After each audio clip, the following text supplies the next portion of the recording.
Do you ever feel like you know everything that you should know about photography, that you know everything you need to know about photography, and then boom, one day you come across something that you absolutely had no idea about, you've never heard of before?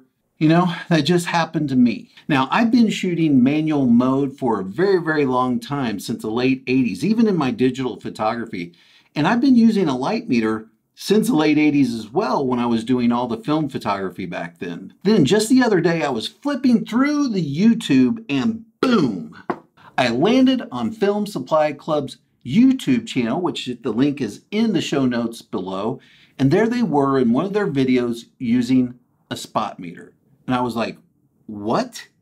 I've never even heard of a spot meter. What is this crazy contraption? And then after watching hours and hours of videos on this spot meter, I headed over to my local camera store and I picked one up. Now, admittedly, I am a little embarrassed that I didn't know what a spot meter was. I've been doing photography for a long time, and I don't think I've ever heard of it. Or maybe I did, and because it's been so long since I've shot film or actually used a light meter. But I gotta say, I look pretty dang cool and professional when I'm using a spot meter, don't you think? Now, before we go out and shoot any frames of film using the spot meter, let's go over the zone system so we have a little bit better understanding of what we're looking for when we're actually doing our spot meters for our photos. Alrighty, so this is the zone system, and now I'm not going to get into the history of the zone system and Ansel Adams and that whole thing. If you are a photography nerd like myself, I highly recommend going out and Googling it and checking that out. There's also videos on YouTube that you can watch. A lot of interesting stuff on the zone system and how it actually works in detail. I'm not going to get into the detail. I just want you to kind of understand that our zones go from zero, pure black is 0, all the way up to a pure white in 10. And that for the images that we're going to do here, we're going to really focus on the range between 2 and maybe 8, all right? And our primary focus is really going to be the 2 and 3 range, because when we expose for film, black and white film, we want to really nail the shadow areas.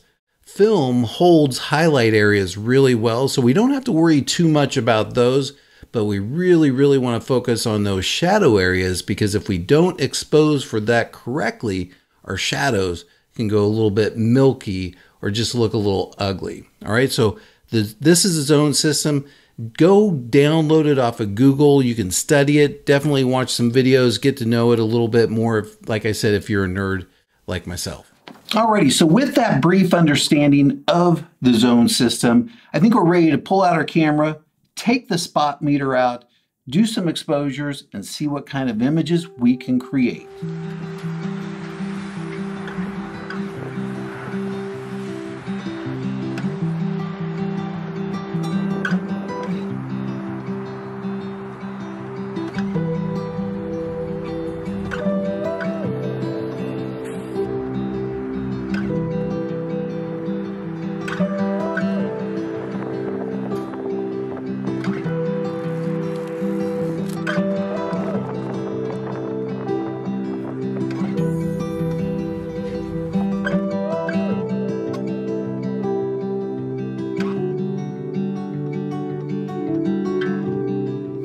Okay, so now for these images, I used a new film, or at least a new film for me, called Wolfman, and it's a 120 film with an ISO of 100.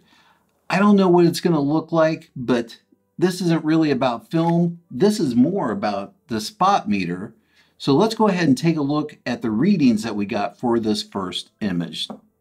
Alrighty, so here we are with our first shot of Panera, and I chose this image really because I thought it was a good starting point. It was a really basic image. We had some nice variations from the shadows area on the side of the Panera over to the highlights on that side of the Panera. So I took 5 meter readings with the spot meter, sitting quite a distance from that location, and did 5 meter readings. One in the sky, which got a f16.3, one on the highlight side of Panera, which is f16, one on the pavement area, which is f11.7, which is basically about 16.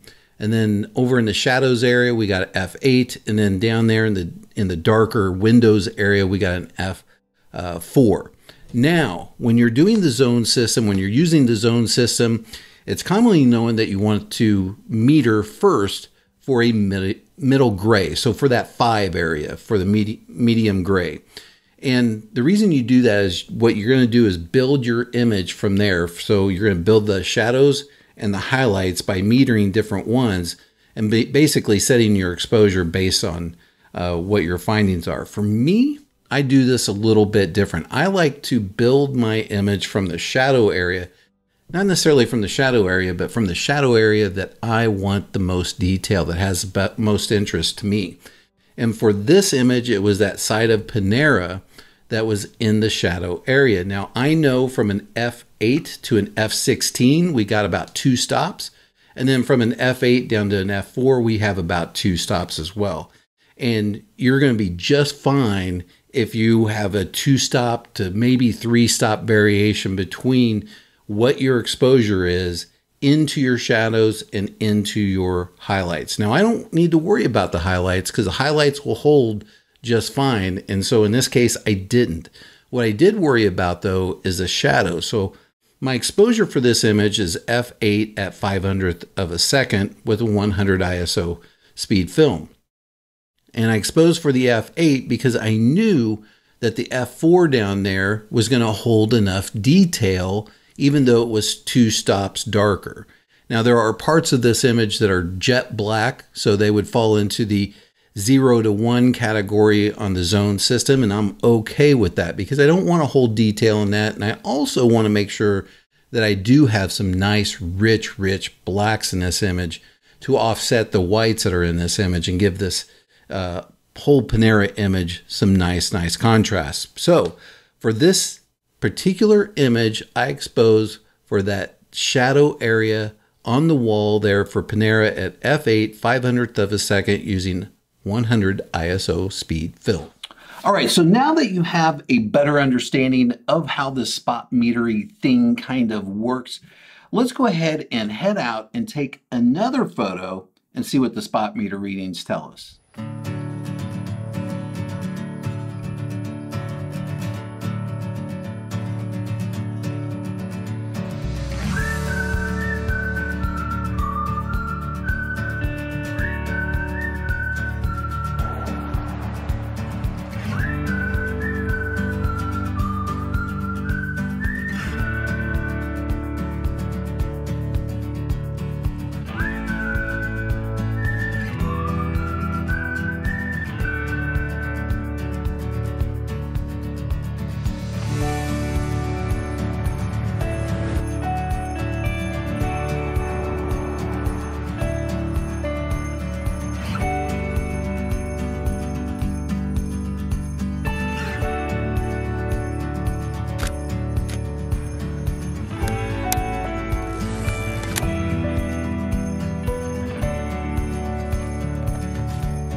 Now let's take a look at the spot meter readings for this image that we just made.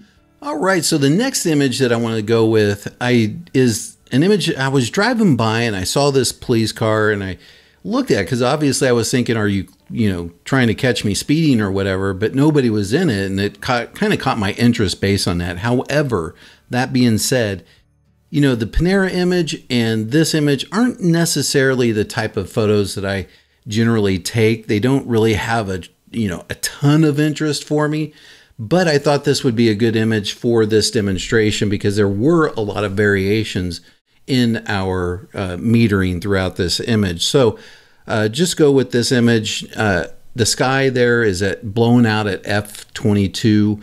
We have a little bit of foliage there. The trees are at an f4. Over here on the left, you get an f2.8 where it gets really deep into the shadows. And then parts of the truck there are f5.6, f11, f11. The car is more in the 5.6 to 8 range. Then you get into the tires and the wheel wells, we're at 2.8. So we have quite a big range here between 2.8 and 22. Now, the 22 I'm not concerned about because I'm okay with it blowing out. The 2.8 I'm also not super concerned about because it's the wheel wells in really dark areas, and I'm okay if those kind of fall into the shadows a little bit more. What I'm really mostly concerned about for me is mostly the car in the shadow over here where it's in the police area, and then also in the trailer there that's at 5.6. So really it's the 5.6 area for me that I'm most concerned about.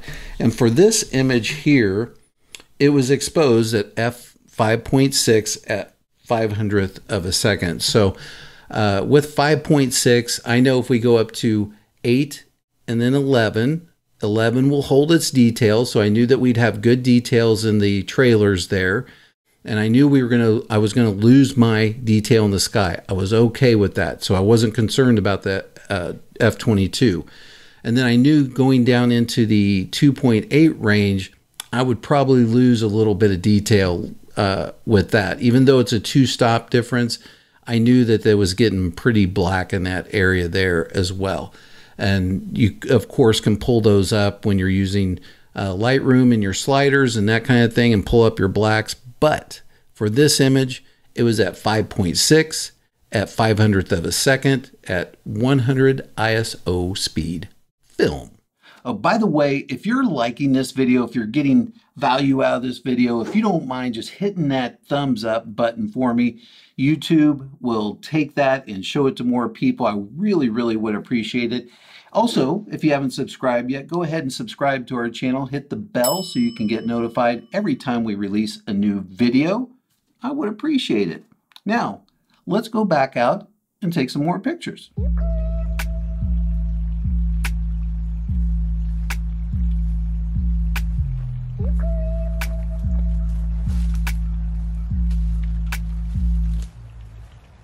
You call me a flight risk, try to close my eyelids and let the sound of water fill me from the bottoms up with the sun down. Take a quick look around, I don't recognize your eyes, but I know this. Place me on a pedestal, sex, drugs, rock and roll. I've been trying to climb my way to the top of your heartbeat slowly, hardly even know me, but you hold me closer than a mother with a baby. So don't let it show. We all know just how this goes. Don't let it go. Don't let it show. We all know just how this goes. Don't let it go. Don't let it show. We all know just how this goes. Don't let it go. Don't let it show. We all know just how this goes. You call me a flight risk, try to close my eyelids and let the sound of water fill me from the bottoms up with the sun down. Take a quick look around, I don't recognize your vibes fall fast, hit the ground, not a single sound. Linger on, but I'm on to another round. Thought you knew. All right, so let's go ahead and pull up this last image on the computer box so we can take a look at the spot meter readings uno más one more time. Alrighty, so the last image here is of a tree that is just a walk down from my house. It's a really, really cool tree, and I really like this image. Basically, you know, it was just full of brush and everything, and then when the city came in and just cleared it all out and all these trees out, it exposed this tree that you couldn't see otherwise. And I love this tree, and I knew right then that I had to photograph it. Now, I will say that this image is blurry, and it wasn't a focus blur, it was actually a motion blur, and I'm hand holding because I don't like to use a tripod because I'm lazy, but there is some motion blur. So I went over there actually just today and I photographed it again with a tripod because I wanted to make sure that I got that one in focus. So anyway, love this tree, has some great variation for spot metering I wanted to share with you. Now, as you can see, starting at F32 up there in the sky, that is obviously going to be blowing out way a whole bunch. And then we got into the tree, we get into the, f4, f2.8, then to the foliage, you might get a little bit of 5.6, 4.0, and then the dirt in front of the tree at a 5.6. So we're really hovering around this 2.8 to 5.6 range. And, for me, when I'm photographing it, I already know the sky, the F16 and the F32, they're going to get blown out. I'm fine with that, okay? Really, the most important thing to me was this trunk and these vines, these gnarly vines coming down the trunk. And so I wanted to hold the image in the shadows really, really well. And so for me, focusing on the shadows was key. And my exposure for this image was 2.8 at 2/50th of a second, obviously 100 speed film. The 2.8 would allow me to have a lot of range to kind of mess around with the shadows area. I knew I was going to hold the 4.0s just fine. I knew I'd hold the 5.6s just fine because that gets lighter into the highlight areas. Remember, film holds highlights really, really well. And then the 16 and the 32, out. Don't care about them. So really I was just focusing on that shadow area of the tree there that's in the shade. And I wanted to make sure that I held enough information in that shadow area to be able to do whatever I wanted with it. So that's what I set my exposure for, was at 2.8 at 250th of a second for this image. All right. I love this image. I'm kind of bummed that it was blurry, but I went over there today, photographed it again. So all should be right in the world once again. Alrighty, so that is how you use a spot meter, and hopefully after watching this video, you have a little bit better understanding of how a spot meter over just a regular meter or the meter through your camera can help the quality of your images. Because better exposures means richer, deeper, and creamier. Just that creamy shadows in your dark areas, and then really nice highlights in your light areas. All right, so I'd love to know your thoughts on the spot meter, what you think of it, whether it's something that you've used before or whether it's something you would even consider ever using for your photography. Let me know in the comments below, and I will see you next time on the Pixels and Grain Photo Show.